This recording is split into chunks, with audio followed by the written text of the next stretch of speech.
But now you can see a video game that's photorealistic, millions of people playing simultaneously, and you see where things are going with virtual reality and augmented reality. And if you extrapolate that out into the future with any rate of progress at all, like even 0.1% or something like that a year, then eventually those games will be indistinguishable from reality. They'll be so realistic, you will not be able to tell the difference between that game and the reality as we know it. And then it seems like, well, how do we know that that didn't happen in the past and that we're not in one of those games ourselves? Interesting. Interesting. Everything is possible in life. 이 세상은 정말 우리가 아는 그대로일까요? 대학생 때 게임 회사에서 알바를 한 적이 있었습니다. 새로운 게임을 개발 중에 있었는데 제가 맡은 업무는 게임을 진행하면서 발견되는 버그를 찾는 일이었습니다. 그닥 어렵지 않은 일이라 재미로 하면서 돈도 벌었던 기억이 있습니다. 2003년 철학자 닉 보스트롬은 세상을 충격에 빠뜨리는 논문을 발표했습니다. 그는 우리가 사는 이 세계가 실제가 아니라 고도로 발달한 문명이 만든 컴퓨터 시뮬레이션일 가능성을 제기했죠. 닉 보스트롬은 그의 논문에서 다음 중 하나가 사실일 가능성이 높다고 주장합니다. 인간 문명이 기술적으로 발전하기 전에 멸망한다. 그래서 미래 문명은 시뮬레이션을 실행할 능력을 갖추지 못할 것이다. 고도로 발달한 문명은 도덕적, 철학적 또는 자원의 낭비로 간주될 수 있기 때문에 시뮬레이션을 만들지 않기로 결정할 것이다. 우리가 경험하는 현실은 실제가 아니다. 이미 시뮬레이션 안에 있다. 미래 문명이 이미 다수의 시뮬레이션을 실행하고 있으며 우리는 그중 하나의 내부에 존재할 가능성이 높다. 고도로 발달한 미래 문명은 엄청난 컴퓨팅 능력을 가지고 있기 때문에 거의 무한에 가까운 계산 능력을 보유할 수 있으며 과거의 인류나 다른 생명체를 완벽하게 재현할 수 있는 시뮬레이션을 만들 수 있다는 것입니다. 한 문명이 수많은 시뮬레이션을 실행한다면 시뮬레이션된 존재가 실제 존재보다 훨씬 많아질 것입니다. 따라서 우리가 시뮬레이션 안에 있을 가능성은 확률적으로 매우 높다고 말합니다. 일론 머스크는 한 인터뷰에서 우리가 사는 이 세상이 시뮬레이션이 아닐 확률은 10만 분의 1이라고 말한 바 있습니다. 하지만 시뮬레이션 가설을 부정하는 사람들도 있습니다. 만약 시뮬레이션이 현실과 같은 복잡성을 표현하려면 어마어마한 연산량이 필요하다. 인간의 의식이나 환경, 자연을 포함한 우주의 모든 요소를 실제와 같이 재현하려면 천문학적인 양의 데이터를 처리할 수 있는 게 필요한데 그건 불가능한 일이다. 만약 이것이 진짜일 경우 인간이 가진 자아의식과 자유의지를 다시 논해야 한다. 시뮬레이션 속에 살아가고 있다면 우리 삶에서 진정한 의미를 찾을 수 없을 거라 말합니다. 제가 게임 회사에서 알바를 했을 때 여러 경우의 수를 확인해야 하기 때문에 플레이어를 막 뒤로 뛰게 하기도 하고 옆으로 계속 가게 하기도 했습니다. 그런데 플레이어 앞에는 그럴싸한 화면들이 준비되어 있는데 잘 안 갈 것 같은 곳은 아예 만들어 놓지도 않았더라고요. 그래서 제가 사장님 이거 버그예요? 라고 물어보니까 아 거기까지 갈진 몰랐네. 너 같은 애도 있을지 모르니까 거기도 추가할게. 이러시더라고요. 시뮬레이션 가설을 부정하는 분들은 이게 만약 진짜 시뮬레이션이라면 분명 버그가 있을 것이다. 그 버그를 찾아낼 수 있다면 정확한 증거가 될 것이다. 이런 말을 합니다. 지금도 찾고 있다고 하는데요. 어느 책에서 읽었는지 정확히 기억은 안 나는데요. 이런 글을 본 적이 있습니다. 인간은 우주의 수준을 너무 낮게 본다. 설마 우주가 그만한 능력도 갖추지 못했을까? 버그가 발생하는 족족 코딩을 다시 하고 뒤로 달리는 애들도 있다는 것을 알고서는 뒷배경도 추가했던 게임 회사 사장님을 보면 하물며 그 사장님도 그러는데 진짜 우주가 그럴 만한 능력이 없을까? 이런 생각이 들기도 했습니다. 그리고 아무리 가상현실이라도 정말 인간에게 자아의식이나 자유의지가 없을까요? 이 논리에 따르면 우리의 행동은 이미 프로그래밍 된 대로 움직이고 있을 수 있습니다. 우리가 보는 모든 것, 느끼는 모든 것, 심지어 우리의 감정과 생각조차도 프로그램의 일부일 수 있습니다. 하지만 시뮬레이션 이론은 오히려 운명과 자유의지를 새로운 방식으로 이해하도록 도와줍니다. 뜬금없지만 여러분은 간식 내기 할 때 사다리 게임 해보셨나요? 끝으로 가면 이미 결과가 정해져 있지만 선택하려는 나에게는 그 결과가 가려져 있어서 보이지 않습니다. 내가 고를 수 있는 선은 많지만 과정이나 결과는 한눈에 보이지 않기 때문에 내 선택에 따라 그에 맞는 결과를 나중에 받게 되죠. 나에게는 어떤 선을 선택할지 고를 수 있는 자유의지가 있습니다. 이미 결과를 가지고 있는 수많은 사다리 선이 존재하지만 그 중에 하나를 선택할 자유가 우리에게 주어져 있다는 말입니다. 물론 인생의 사다리 게임에선 도중에도 얼마든지 그 선택을 바꿀 수 있는 기회가 주어지죠. 그런데 여기서 한 가지 더. 사다리 게임 결과를 확인할 때 결과에서부터 선 따라 내려오는 사람도 있고 밑에부터 올라가면서 위에 있는 결과를 확인하는 사람도 있잖아요. 원인은 결과를 만듭니다. 그렇다면 결과 또한 원인을 만든다고 할 수 있습니다. 꼭 원인부터 시작해야 하는 게 아니라 결과부터 시작해도 된다는 말입니다. 이것을 가역성의 법칙이라고 하는데요. 끌어당김의 거장 네빌 고다드와 조셉 머피가 말합니다. 왜도 없고 어떻게도 없다. 결과가 정해졌다면 반드시 어떤 식으로든 원인이 나타난다. 그러니 그 방법에 대해서는 따지지도 묻지도 말라. 자신이 그 결과를 계속해서 고수하고 있다면 어떤 방법을 통해서든 그 길에 이르게 된다. 이 말이 어떻게 들리실까요? 예를 들어서 사다리를 엄청 그렸는데 그 결과값을 다 성공이라고 정해놓으면 얼마나 길이 꼬여있든지 간에 결국엔 성공에 이를 수밖에 없겠죠. 고속도로도 길이고 지름길도 길이고 배 꼬여있는 길도 길이다.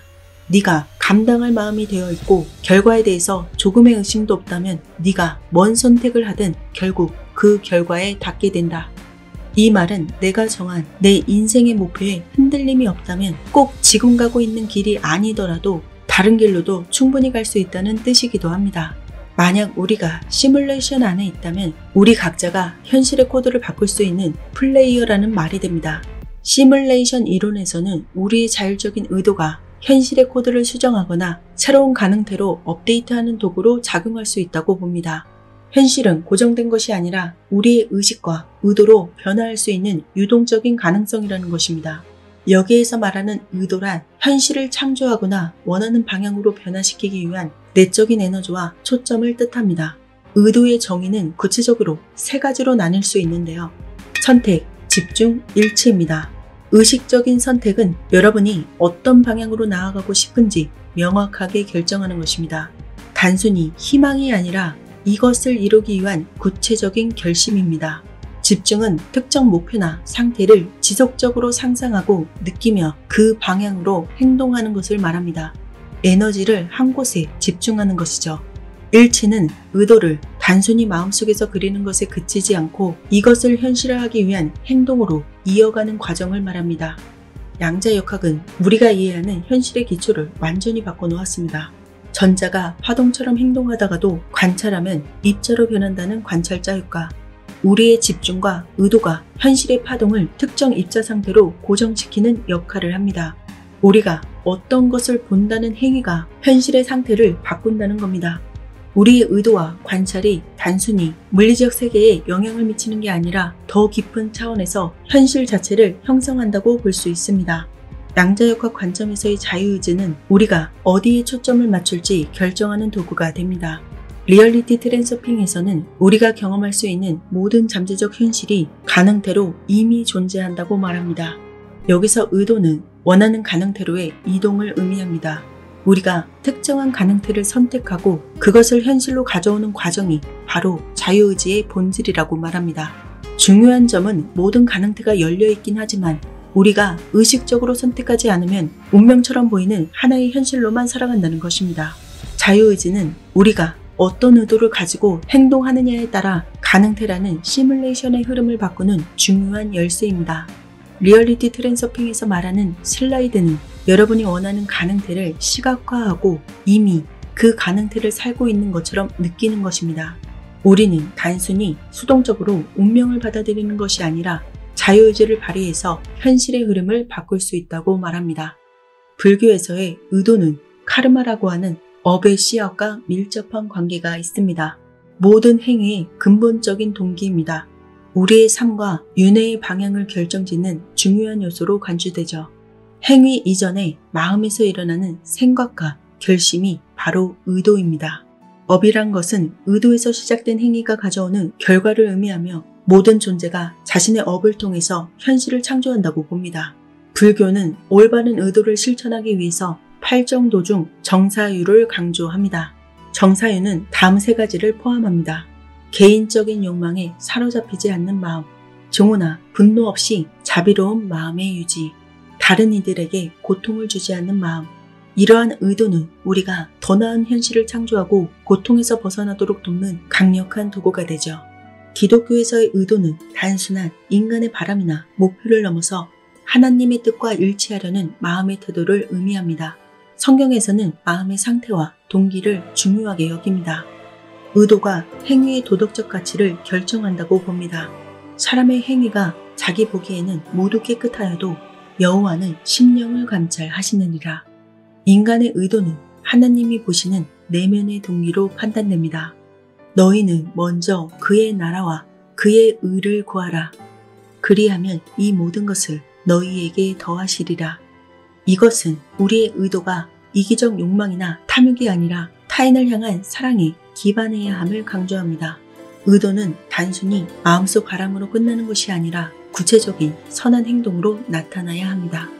믿음은 바라는 것들의 실상이요 보이지 않는 것들의 증거이니, 믿음으로 의도를 세우는 것은 하나님의 뜻과 조화를 이룰 때 놀라운 변화를 가져온다고 말합니다. 우리의 의도는 자유의지로 결정될 수 있지만 하나님의 계획 안에서 작용하며 최선의 결과로 이어질 수 있습니다. 그렇다면 만약 우리가 시뮬레이션 안에 있다면 우리의 고통과 즐거움은 실제로 어떤 의미를 가질까요? 고도로 발달한 문명이 이 시뮬레이션을 설계했다면 고통과 즐거움은 우리 행동을 유도하고 학습을 촉진하는 게임 메커니즘일 가능성이 큽니다. 실제 레몬을 먹지 않고 있는데도 먹고 있다는 생각만으로 침이 고이는 것처럼 인간의 뇌는 실제와 가상을 구분하지 못합니다. 우리가 느끼는 감각과 감정은 뇌의 신경신호로 처리되죠. 따라서 시뮬레이션이든 실제 현실이든 고통과 즐거움은 주관적으로는 매우 실제적입니다. 가상현실 게임에서 아바타가 상처를 입어도 우리는 게임을 하는 동안 그 경험이 실제처럼 느껴질 수 있습니다. 게임에서 점수를 잃거나 얻는 경험처럼 특정 행동이 고통과 즐거움을 불러일으키는 코딩이 되어 있을 수 있습니다. 그러나 우리가 경험하는 고통과 즐거움이 단순히 프로그래밍된 반응일 수 있다고 하더라도 그 의미를 결정하는 것은 우리의 해석과 선택에 달려 있습니다. 자유의지를 통해서 우리는 자신만의 의미를 부여하고 더 나은 가능태로 나아가는 선택을 할 수 있습니다. 앞서 설명한 것처럼 시뮬레이션 안에서도 자유의지는 여전히 중요한 역할을 하고 있으니까요. 시뮬레이션 안에서조차도 즐거움을 느끼는 것은 우리가 긍정적인 진동을 세상에 전달하는 중요한 수단이 됩니다. 불교의 핵심 중 하나는 무상입니다. 모든 조건 지어진 것은 무상하다. 그것을 지혜로 관찰하면 고통으로부터 해탈에 이른다. 두카라고 하는 고통과 즐거움은 모두 일시적이고 무상하다고 말합니다. 따라서 그것들에 집착하지 않는 것이 해탈로 가는 길입니다. 즐거움도 일시적이고 무상하다는 것을 깨달아서 그것에 집착하지 않고 있는 그대로 받아들이는 태도가 중요하다고 말합니다. 너무 즐거움만 쫓는 것도 불행의 원인이 되니까요.